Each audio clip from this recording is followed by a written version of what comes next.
Magandang araw sa inyo lahat. Muli naman tayo nagbabalik para maghatid sa inyo ng panibagong video.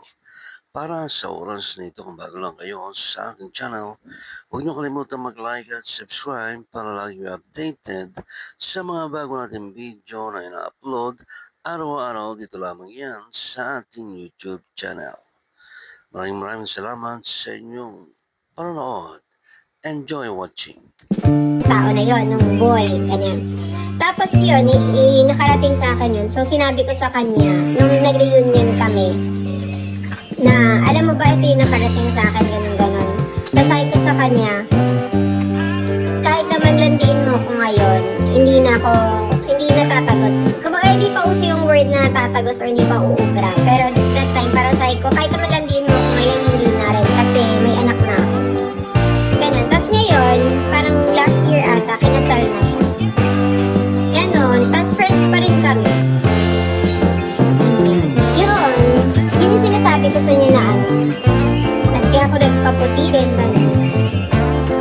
May bagyo ba or may bago ka na? May bagyo, tapos wala akong bago. Hi, good afternoon. Ganda na magpakinggan ng love story. Hindi nga siya love story, parang isa lang siya sa mga puppy love. Pero sobrang crush ko talaga yung mas yun yung sinasabi nila na ano, yung first love talaga. Ano kwento ko rin to sa anak ko, kasi ngayon yung anak ko, meron rin siya mga crush ganyan. So eto, ang mommy, syempre, gusto kong malaman kung sino, ano yung quality na nagustuhan niya din sa tao yun, ganyan.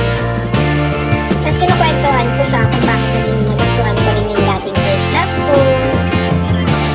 Set sa 5 pero sinaktan ng isa. Hi, thank you Alan, thank you. Ako na ako pipunta ko sa palengke. Sige, mag-ingat ka, magdala ka ng payong kasi baka mamaya biglang umulan na naman siya. Thank you Alan, sana all. Thank you Jen, hi. Yun, napakwento tuloy ako. Wala, nakakatuwa lang. Kasi kayo nagtatanong kayo bakit paano yung mga secret. Hi Project Manok, dito si Pao. Pao, hindi na kayo nagkasama.